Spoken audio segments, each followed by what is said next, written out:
경제 전문인데 만약에 박연미 기자가 국토교통부 장관이야. 내가 한다. 네. 궁금해요. 자, 두 가지예요. 하나, 1주택 이외의 다주택에는 무조건 무겁게 과세를 하되 1주택을 구입하려는 사람은 담세 능력과 갚을 능력이 있다면 대출은 저는 제한 없이 해주겠습니다. 8대2로 하든 뭐 7대3으로 하든 내가 돈을 못 꿔서 집값 올라가는 속도를 못 따라가고 살아생전에 집을 못 살 거야 라는 안달은 안 나게 하겠어요. 네. 그러니까 안달나게 하니까 더 달려드는 거거든요. 네. 그래서 저는 갚을 수 있는 능력이 있는 사람은 원하는 곳에 주거지를 선택할 수 있게 해줘야 계층 간에 사람이 섞인다고 보거든요. 네. 그러니까 사람이 계속 안 섞이는 상태로 이대로 놔두는 거는 글쎄요. 이게 더 걱정스럽지 않나 이런 생각도 듭니다.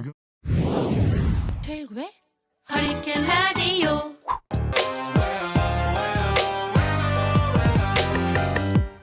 무거운 녀석들 가벼운 뉴스는 가라. 무게 있는 뉴스만 골라서 전해드립니다. 무거운 녀석들. 무게 있는 뉴스 전해줄 무거운 녀석 두 분 나왔습니다. 뚱커벨 인사이트 K 배종찬 소장 안녕하세요. 안녕하십니까, 뚱커벨입니다. 기자계 투르 시사전사 박연미 기자 나왔습니다. 안녕하세요. 오늘 보니까요 경남 진주 창원 국도변에 왕대나무 천여 본이 개화를 했대요. 이야. 근데 이 대나무꽃 한번 보는 게 100년에 한 번씩 피는데 일생에 한 번 보기도 힘들대요. 이야. 꽃이라고 해봐야 뭐 예쁜 꽃은 아니더라고. 옥수수염처럼 이렇게 생긴 건데 네. 꽃하면 떠오르는 그 상징적인 인물들이 있잖아요. 접시꽃 그럼 누구요?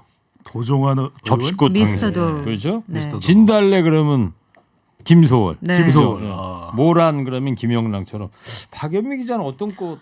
꽃 중에 꽃 무궁화 꽃 3천만의 가슴에 가수네요, 가수. 고마 한 무궁화 송이씩 받아줘 네. 있어. 네. 유튜브가 난립니다. 박연미 기자 나왔다고. 자 무궁화 쏴드릴게요. 어서 들어오세요. 네, 역시. 청취자들께서 무겁당 파주시 당협위원회에서 출석합니다. 뚱블리 배 소장님 격하게 지지합니다. 아니 언제 파주시 당협위원회 같은 네. 걸 만들었어요? 야, 그리고 이게 또 이제 뚱블리네요. 네.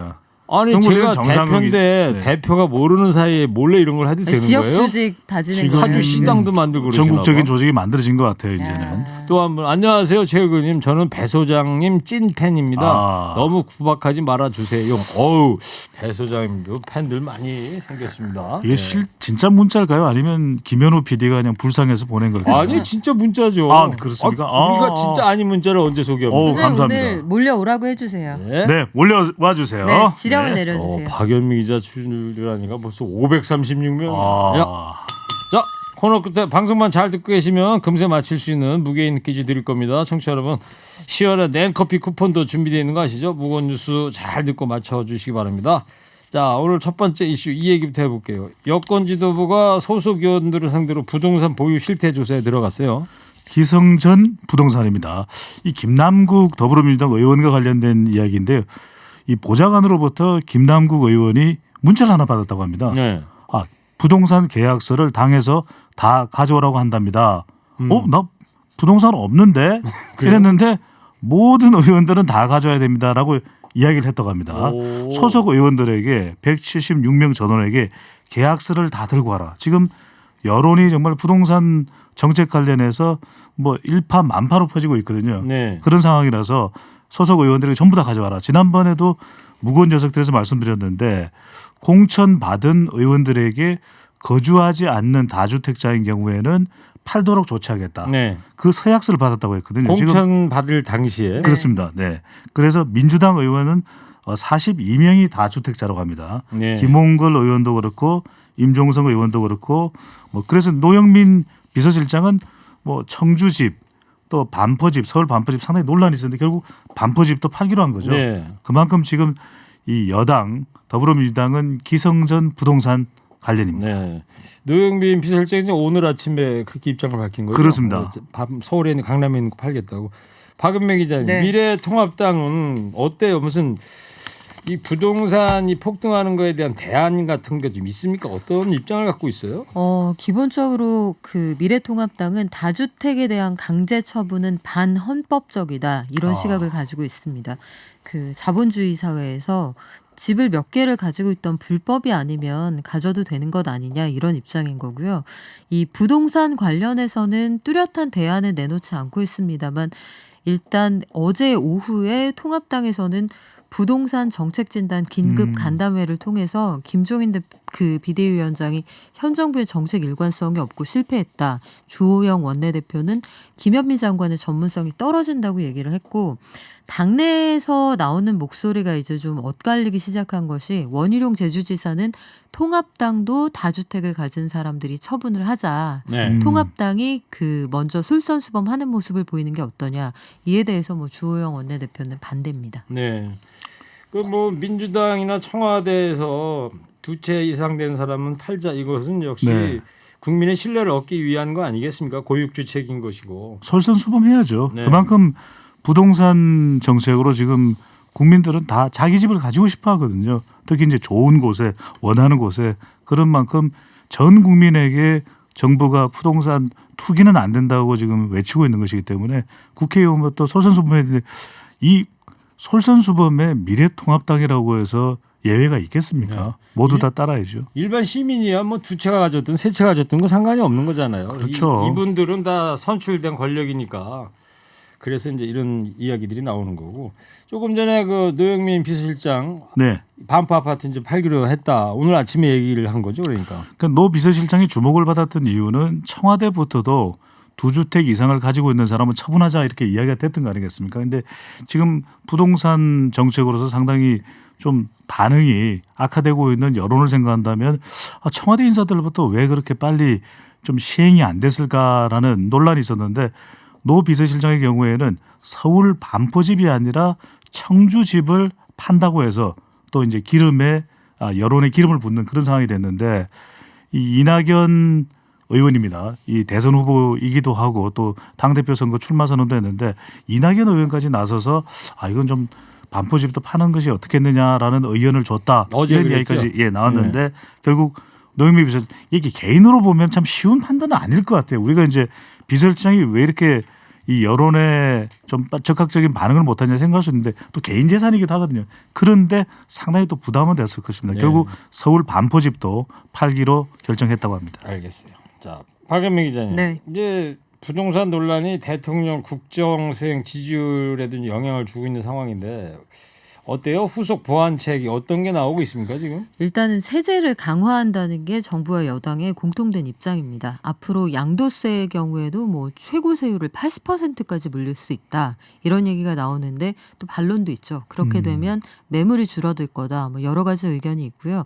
종부세가 지난 1216 대책 당시에 종부세율을 강화하고 다주택자에 대한 세제 혜택을 줄이는 방향으로 입안이 됐는데 이게 처리가 안 됐거든요. 예. 이번 국회에서는 무리 없이 처리될 걸로 보이고 7월 달 이달 중에 처리하겠다는 게 민주당 입장 아닙니까? 일단은 원칙적으로 그렇고요. 예. 여기에다 얹어서 세율을 더 올리자는 얘기도 있어요. 예. 그 다주택자에 대해서 보다 징벌적인 과세가 필요하다. 다만 김태년 원내대표의 경우에는 이른바 싱가포르 모델을 도입을 해서 1주택자나 뭐 생애 최초 구입자 신혼부부에 대해서는 취득세율을 좀 1에서 4% 수준으로 낮게 유지를 하되 다주택자는 최고 15% 정도로 높게 물리자 이런 주장도 하고 있는 상황이거든요. 네.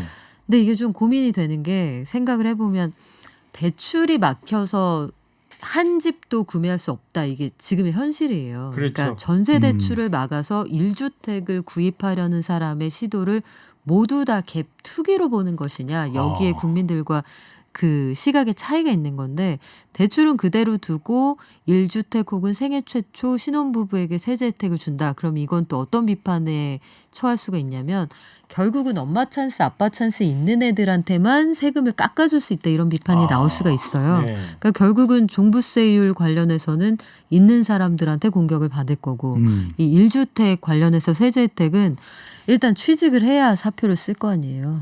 예.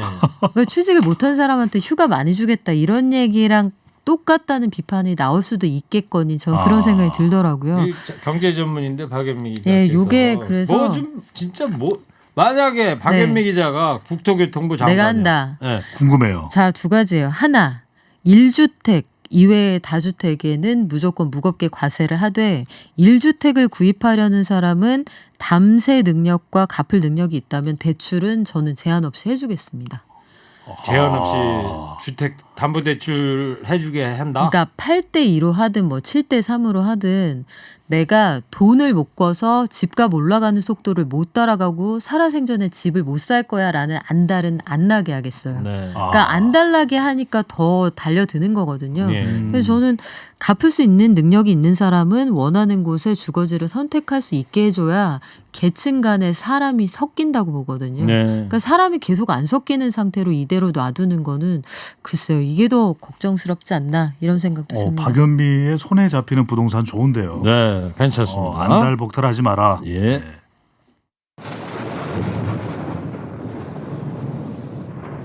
네. 청취자 여기는 용산지역위원회입니다. 네. 아까 파주 시당 뭐 하셨는데 야 골고루 뿌려 배 놓으셨네요. 소장님 어떻게 된 거예요? 용산에- 이 무겁당 대표는 아무것도 모르고 있는데 파주에다 용산에다가 아니 이렇게 독자 행보 하시다가 아니 소장님 이 지역 사회 이렇게 예? 바라현미도 아니고 어디다 이렇게 씨를 제가 뿌려 놨어요. 독자 행보를 하는 큰 이유는 제가 독자거든요. 아이고 이런. 자 이번에 검찰 얘기 좀 해볼게요. 지휘권 발동을 두고 법무장관 지휘권 발동 두고 법무부 검찰 갈등 계속되고 있는데 추미애 법무부 장관이 윤석열 검찰총장한테 최후 통첩을 냈어요. 지난주에 이제 검사장 회의가 있었다는 말씀을 드렸지 않습니까? 예. 이것이 이제 이 추미애 법무부 장관의 이 수사 지휘권 발동에 대해서 뭐 상징적으로 윤석열 검찰총장이 검찰에 이제 의견을 수렴하는 것인데 검찰의 힘 과시였다 이런 또 지적이 있기도 했는데 그 이후로 별다른 반응이 없었습니다. 이 검사장 회의에 이 토론되었던 내용을 검찰총장도 받았고 또 외부에도 공개가 됐는데 그 이후에 윤 총장의 입장이 안 나왔습니다. 네. 그러다 보니까 사실 이것 자체가 그럼 뭐 어떻게 수사지휘권을 받아들이는 건지 아니면 이의 제기가 나왔는지 상당히 또 애매모호한 상태가 되다 보니까 더 추 장관과 윤 총장 사이에 갈등이 있는 거 아니냐라고 하는 또 비판도 나오게 되는데 그래서 추 장관이 지금 휴가를 내고 이 사찰에 가 있다는 이야기가 나오는데 예. 또 SNS를 통해서 내일 10시까지는 윤 총장이 의견을 밝혀라 예. 아니면 수행을 해라 또 수사지휘권을 받아들여라 이런 일종의 메시지를 던졌습니다. 그리고 페북에다가 그 휴가 중인 사찰에서 본인의 뒷모습을 이 촬영하는 것도 사진도 올려놨더라고요. 네. 내일 오전까지 이제 기다리겠다. 자, 우리 무겁당 밥사위원장도 내일 저녁까지는 좀 밥을 좀 사세요. 내일 아마 4끼 정도 먹어야 될 것 같습니다. 그래요? 네. 안 사면 저 술사위원장까지 겸직을 시켜버릴 거예요. 좋습니다. 근데 내일 오전 10시까지 아무 반응이 없다. 그럼 어떻게 될까요? 글쎄요. 검찰총장이 아무 반응을 안 해. 이건 또 다른 또 파장이 되겠죠. 네. 이렇게 되면은 법무부 장관과 검찰총장 간의 충돌 양상이 더 커지기 때문에 이렇게 되면 검찰도 흔들리게 되거든요. 그렇죠. 법무부도 문제가 생기고 그렇기 때문에 윤 총장이 어떤 식으로든 의견을 또 의사를 결정해서 나타낼 걸로 보입니다. 아무래도 내일 오전 10시까지 아무 입장이 없다 그러면 네. 이 일종의 항명으로 보고 법무부 장관이 네. 예, 감찰권을 행사할 것이다 이런 전망도 나오더라고요. 내일 10시까지 아무런 의견을 윤 총장이 밝히지 않으면 밥사위원장이 밥 사겠습니다. 그래요? 네. 좋습니다. 안 사면 술사위원장까지 겸직시킬 건다. 둘 다 살 수도 있습니다. 밥에 원래 반주가 있는 거 아닌가요? 좋습니다. 그 한 언론 보도에 따르면요, 대검찰청 과장회의에서는 추 장관 지휘가 부당하다거나 위법하다는 결론을 못 내렸다고 하잖아요. 일단 그간의 과정부터 설명을 드리면 지난 3일에 전국 검사장 회의에서 추미애 법무부 장관의 검찰총장에 대한 지휘는 부당하다. 따라서 특검 도입이 필요하다. 이게 검사장들의 결론이었습니다. 예. 장관이 내린 수사 지휘에 대해서 이 일선 검사장들이 반기를 든 셈인데 여기에서 문제 삼았던 거는 전문 수사자문단 소집 중단 내용은 수용하는데 검찰총장을 지휘 감독 업무에서 배제하는 건 사실상 총장 직무의 정지에 해당하기 때문에 위법하거나 부당하다는 거예요.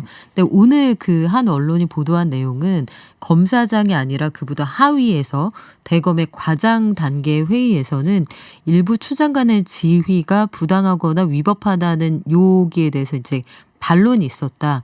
100% 동의하기는 어렵다는 이견이 있었다. 이 부분이 보도가 된 거고요. 이런 여러 가지 의견이 논의된 끝에 검사장들이 그 앞서 말씀드린 내용을 법무부와 검찰에 그 내려보냈다. 그러니까 보고를 했다. 뭐 이렇게 결론이 나 있는 상황입니다. 예. 추장 간의 수사 지휘권이 위법하다고 보기 어려웠던 이유는 뭡니까? 검사장 회의하고 이제 대검 과장 회의하고는 좀 결이 달랐다고 이제 분위기가 달랐다고 볼 수 있겠는데 경향신문이 보도한 내용입니다. 여기서 이제 논의됐던 내용들을 보면은 이모 전 채널A 기자의 강요 미수 혐의 적용에 대한 논의가 있었다 이렇게 전달이 됐는데 형사부 과장의 설명을 듣고 누군가 강요 미수 적용이 가능하다는 얘기를 했다고 한다. 또 이 한동훈 검사장과의 공모 여부를 떠나서 채널A 기자는 문제가 심각한 거 아니냐는 의견이 이 자리에서 대검 과장 회의장에서는 있기도 했다는 것이죠. 그러니까 검사장 회의의 분위기와 또 대검 과장급 검사의 분위기는 좀 사뭇 달랐다고 하는 겁니다. 예. 하여튼 어제 추미애 법무장관이 윤석열 총장을 향해서 좌고우면하지 말고 시키는 대로 좀 해달라 이렇게 했어요. 좌고우면의 뜻을 어제 정상근 네. 기자가 뭐라고 해석했는지 아세요? 왼쪽은 고기, 오른쪽은 면? 면식 수행인가요?